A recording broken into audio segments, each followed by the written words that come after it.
Hello दोस्तों, स्वागत है आप सभी के 5 स्टार स्टडी यूट्यूब चैनल पे। दोस्तों आज हम बात करने वाले हैं क्लास 12th का फिजिक्स के बारे में। दोस्तों क्लास 12th में यानी बोर्ड एग्जाम में फिजिक्स से जो most important VVI objective question था उसी के बारे में डिस्कस करेंगे।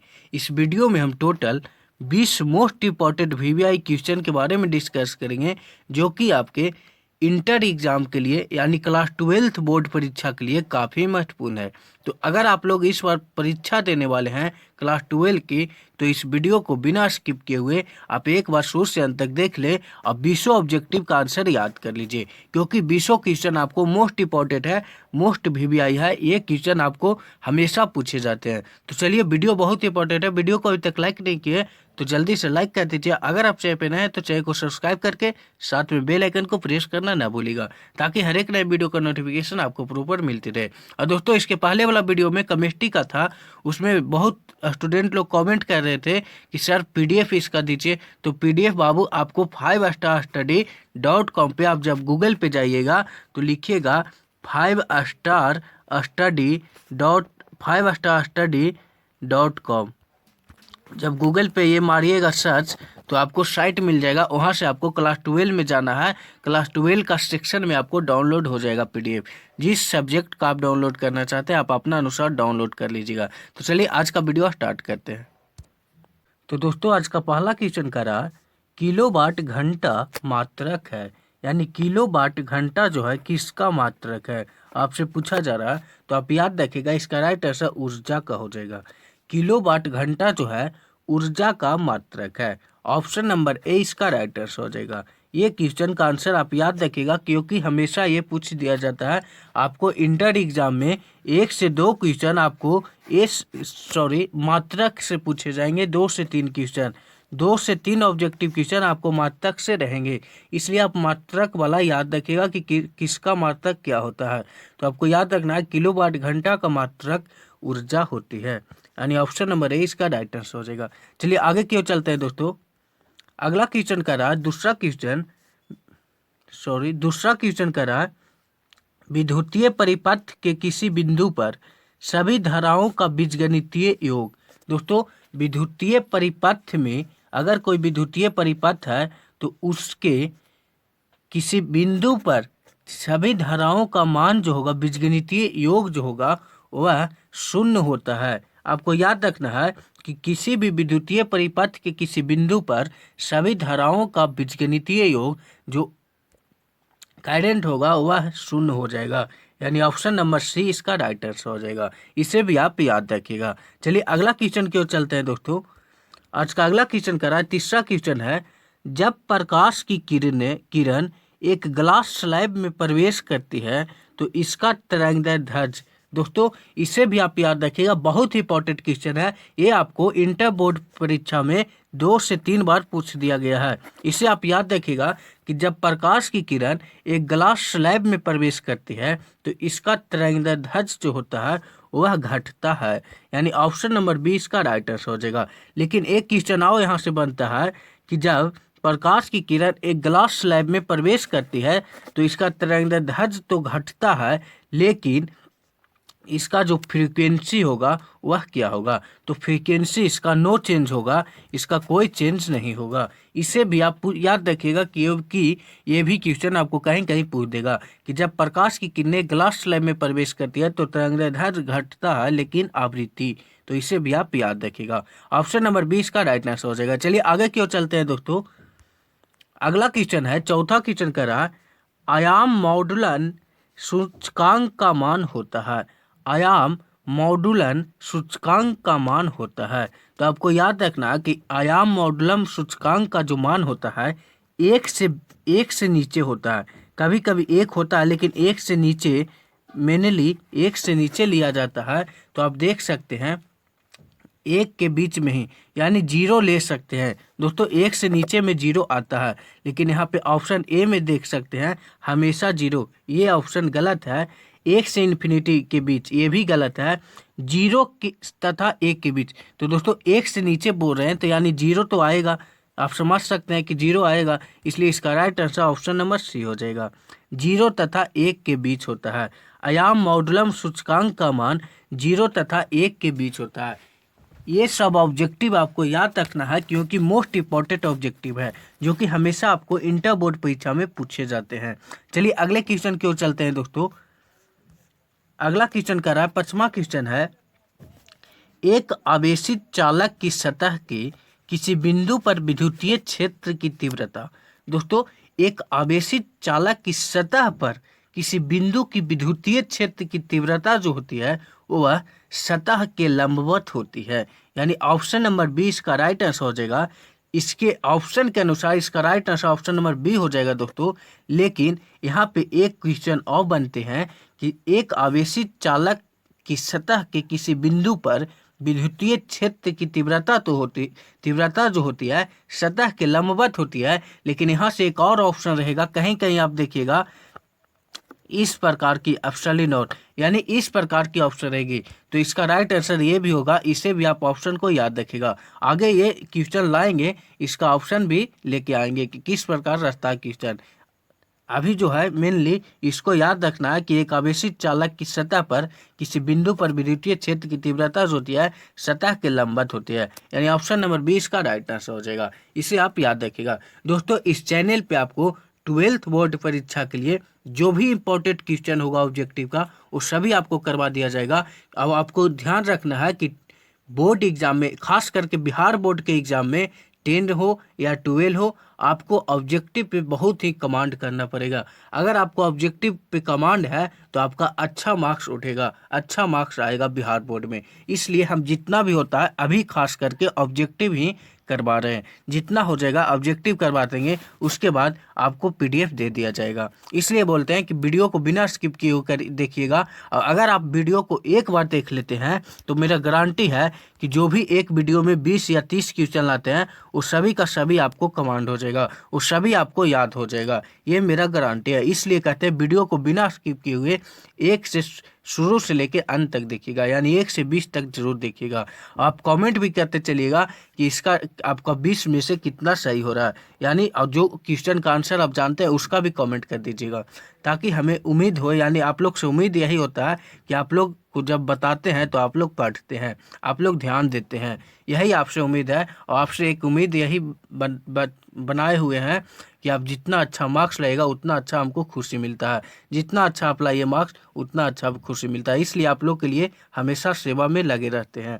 तो इसका राइट आंसर दोस्तों आप याद रखिएगा बी हो जाएगा। चलिए आगे क्यों चलते हैं दोस्तों। अगला क्वेश्चन जो कर रहा है, 6ठा क्वेश्चन है, इलेक्ट्रॉन वोल्ट द्वारा मापा जाता है।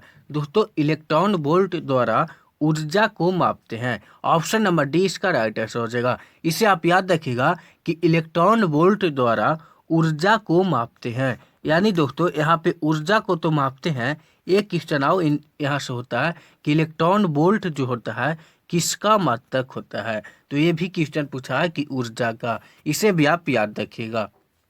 चलिए आगे की ओर चलते हैं दोस्तों। अगला क्वेश्चन जो कर रहा है, 7वां क्वेश्चन है, प्रतिघात का मात्रक है।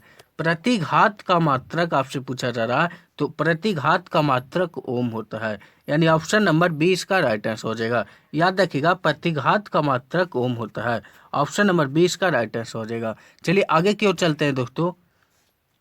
अगला क्वेश्चन कर रहा है, 8वां क्वेश्चन है, जब किसी के एमीटर को संत किया जाता है तो इसकी माप सीमा। दोस्तों, जब किसी एमीटर को संत किया जाता है तो इसकी माप सीमा जो होती है वह बढ़ जाती है। इसे भी आप याद रखिएगा। ऑब्जेक्टिव है दोस्तों कि जब किसी एमीटर को संत किया जाता है तो उसका माप सीमा जो होता है वह बढ़ जाता है। अगर वो उसका माप सीमा 10 मापने की है या 20 मापने की है तो यहाँ से बढ़ के 40 हो जाएगा, 30 हो जाएगा। इसी के बारे में यहाँ पे ऑब्जेक्टिव पूछा है कि जब किसी मीटर को संत किया जाता है तो इसकी माप सीमा जो है बढ़ जाती है। इसका right answer option number A हो जाएगा। चलिए आगे की ओर चलते हैं दोस्तों। तो दोस्तों अगला क्वेश्चन कर रहा है, 9वां क्वेश्चन है, स्वप्रेरक तत्व का एसआई मात्रक। इसको इंग्लिश में कहते हैं सेल्फ इंडक्टेंस। सेल्फ इंडक्टेंस का एसआई मात्रक आपसे पूछा जा रहा है। तो आप याद रखिएगा कि सेल्फ इंडक्टेंस का मात्रक हेनरी होता है। यानी ऑप्शन नंबर डी हो जाएगा राइट आंसर। ये भी आप याद रखिएगा कि सेल्फ इंडक्टेंस का एसआई मात्रक हेनरी होता है। ऑप्शन नंबर डी इसका राइट आंसर हो जाएगा। बोले ना आपको दोस्तों कि 2 से 3 ऑब्जेक्टिव क्वेश्चन आपको एसआई मात्रक से पूछे जाएंगे, यानी सभी का मात्रक आपको याद रखना है। अगर आपके पास क्वेश्चन बैंक है तो आप देख लीजिएगा 2 से 3 क्वेश्चन आपको एसआई मात्रक से पूछे रहेंगे, इसलिए बोलते हैं कि एसआई मात्रक आप याद रखिएगा। चलिए अगला क्वेश्चन देखते हैं दोस्तों। अगला क्वेश्चन है 10वां क्वेश्चन का रहा तप्त तार एमीटर मापता है पर्यावर्ती धारा को। दोस्तों यहाँ पे क्वेश्चन समझने वाली है।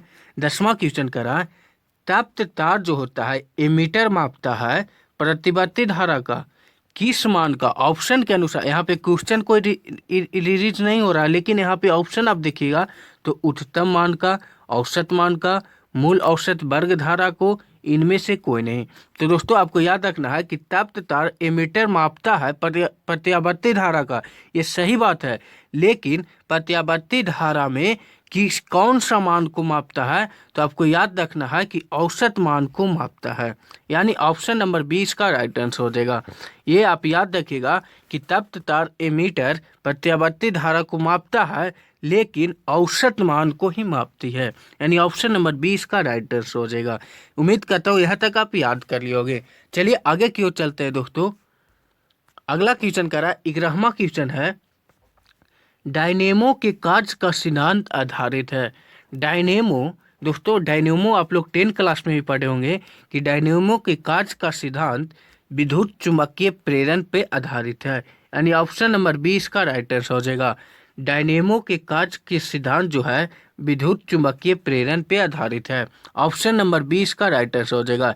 ये आप 10 क्लास में भी पढ़े होंगे, इसका ज़्यादा विश्लेषण नहीं करेंगे, ये आपको याद भी होगा। चलिए आगे की ओर चलते हैं दोस्तों। अगला क्वेश्चन जो कह रहा है 12वां क्वेश्चन है चुंबकीय आघूर्ण का एसआई मात्रक होता है। चुंबकीय आघूर्ण का एसआई मात्रक दोस्तों आपको याद रखना है कि एम्पियर इंटू मीटर स्क्वायर होता है। ये आपको याद रखना है कि चुंबकीय आघूर्ण का एसआई मात्रक एम्पियर इंटू मीटर स्क्वायर होता है, ऑप्शन नंबर 20 का राइट आंसर हो जाएगा। याद रखिएगा दोस्तों कि चुंबकीय आघूर्ण का एसआई मात्रक एम्पियर इंटू मीटर स्क्वायर होता है। उम्मीद करता हूँ यहाँ तक आप याद रखे होंगे। चलिए आगे की ओर चलते हैं दोस्तों। अगला क्वेश्चन करा है 13वां क्वेश्चन है ऑप्टिकल फाइबर किस सिद्धांत पर कार्य करता है। दोस्तों ऑप्टिकल फाइबर जो होता है वह पूर्ण आंतरिक परावर्तन पे कार्य करती है। आप याद रखिएगा कि ऑप्टिकल फाइबर जो है पूर्ण आंतरिक परावर्तन पे कार्य करती है, यानी ऑप्शन नंबर डी इसका राइट आंसर हो जाएगा। ऑप्टिकल फाइबर किस सिद्धांत पे कार्य करती है, तो पूर्ण आंतरिक परावर्तन के सिद्धांत पे कार्य करती है, ऑप्शन नंबर डी इसका राइट आंसर हो जाएगा। चलिए आगे की ओर चलते हैं दोस्तों।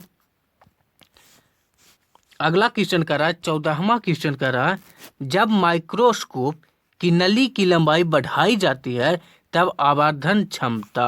दोस्तों बहुत ही इंपॉर्टेंट क्वेश्चन है, कह रहा जब माइक्रोस्कोप की नली की लंबाई बढ़ा दी जाती है तो तब आवर्धन क्षमता उसका क्या होगा, बढ़ेगा, घटेगा, शून्य हो जाती है, अपवर्तित रहती है।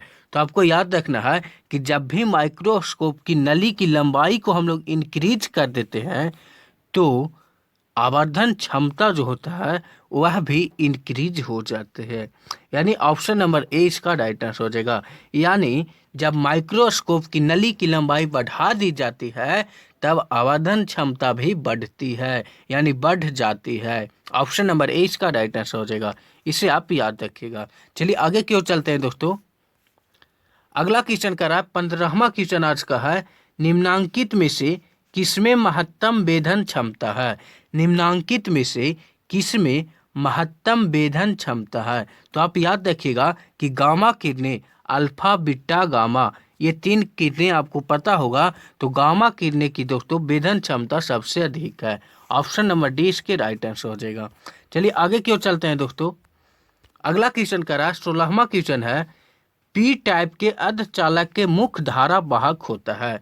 पी टाइप के जो कंडक्टर होता है यानी सेमीकंडक्टर जो होता है वह उसका मुख्य धारा वाहक क्या होता है, इलेक्ट्रॉन होता है, होल होता है या फिर फोटोन होता है या प्रोटॉन होता है। तो अब याद रखिएगा कि पी टाइप के अर्धचालक के मुख्य धारावाहक होल होता है। दीर्घ होल के कारण दोस्तों पी टाइप के अर्धचालक इसी पे कार्य करते हैं, यानी मुख्य धारावाहक जो इसका होता है वह दीर्घ होल होता है, यानी होल होता है। ऑप्शन नंबर 20 का राइट आंसर हो जाएगा, इसे आप याद रखिएगा। चलिए अगला क्वेश्चन देखते हैं दोस्तों।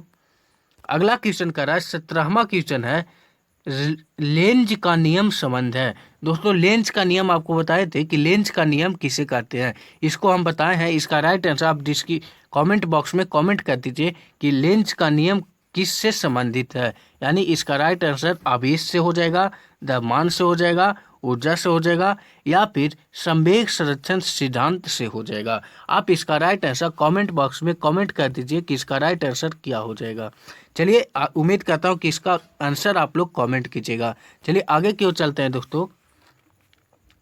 अगला क्वेश्चन का रहा, खगोलीय दूरदर्शी में अंतिम प्रतिबिंब होता है। खगोलीय दूरदर्शी में दोस्तों अंतिम प्रतिबिंब जो होता है वह काल्पनिक एवं उल्टा होता है, यानी ऑप्शन नंबर सी इसका राइट आंसर हो जाएगा। खगोलीय दूरदर्शी में दोस्तों अंतिम प्रतिबिंब अगर आपसे पूछ दिया जाए तो उल्टा तो होता है लेकिन काल्पनिक में होता है। आपको ऑप्शन यहाँ पे ध्यान देना है कि अंतिम प्रतिबिंब अगर खगोलीय दूरदर्शी में पूछा है तो उल्टा तो होगा लेकिन काल्पनिक होगा या फिर वास्तविक होगा। तो इससे आप याद रखिएगा कि काल्पनिक में होता है। ऑप्शन नंबर सी इसका राइट आंसर हो जाएगा। चलिए अगला क्वेश्चन देखते हैं। अगला क्वेश्चन करा 19वां क्वेश्चन है, प्रकाश की अनुप्रस्थ तरंग प्रकृति पुष्टि करता है। यह भी क्वेश्चन बहुत बार इंटर एग्जाम में पूछा गया है कि प्रकाश की अनुप्रस्थ तरंग प्रकृति पुष्टि करता है, तो किसको पुष्टि करता है? तो आपको याद रखना है कि व्यक्तिकरण को। ऑप्शन नंबर ए इसका राइट आंसर हो जाएगा। प्रकाश के अनुप्रस्थ तरंग की प्रकृति पुष्टि करता है व्यक्तिकरण को, यानी ऑप्शन नंबर ए इसका राइट आंसर हो जाएगा, इसे आप याद रखिएगा। चलिए आगे की ओर चलते हैं दोस्तों। अगला क्वेश्चन करा आज का 20वां क्वेश्चन जो कि लास्ट क्वेश्चन है दोस्तों, एक पतले फिल्म के रंग का कारण। दोस्तों पतले फिल्म के रंग का कारण क्या होता है? तो आपको याद होना चाहिए कि व्यक्तिकरण ही है। व्यक्तिकरण के कारण दोस्तों एक पतले फिल्म का रंग होता है, यानी ऑप्शन नंबर बी इसका राइट आंसर हो जाएगा, इसे भी आप याद रखिएगा। इसका right answer option number B हो जाएगा।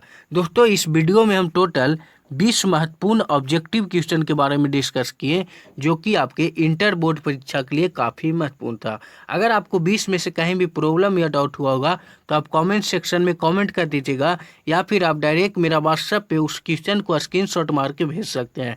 मेरा व्हाट्सएप नंबर आपको डिस्क्रिप्शन में मिल जाएगा आशीष सर के नाम से, वहाँ से जाके आप डायरेक्ट मेरा व्हाट्सएप पे मैसेज कर सकते हैं। तो दोस्तों उम्मीद करता हूँ कि यहाँ तक आप लोग शुरू से अंत तक देखे होंगे। अगर आप लाइव क्लास देखना चाहते हैं इंटर बोर्ड परीक्षा के लिए तो आप इस वीडियो को अपने सभी दोस्तों के पास शेयर करिए ताकि जितना ज़्यादा स्टूडेंट होंगे लाइव क्लास में उतना जल्दी स्टार्ट करेंगे। आप जितना जल्दी वीडियो को शेयर करिए और ज़्यादा से ज़्यादा अपने दोस्तों को इस चैनल पर लाइए ताकि लाइव क्लास स्टार्ट किया जाए। तो उम्मीद करता हूँ इसे आप शेयर करिएगा, अपने सभी दोस्तों को जल्द से जल्द इस चैनल पे लाइएगा ताकि लाइव क्लास स्टार्ट किया जाए। तो चलिए दोस्तों आज का वीडियो यहीं तक रहने देते हैं। वीडियो अच्छा लगा होगा तो लाइक कर दीजिएगा। अगर आप चैनल पे नए हैं तो चैनल को सब्सक्राइब करके साथ में बेल आइकन को प्रेस करना ना भूलिएगा ताकि हर एक नए वीडियो का नोटिफिकेशन आपको प्रॉपर मिलती रहे। तो चलिए दोस्तों आज का वीडियो यहीं तक। जय हिंद जय भारत।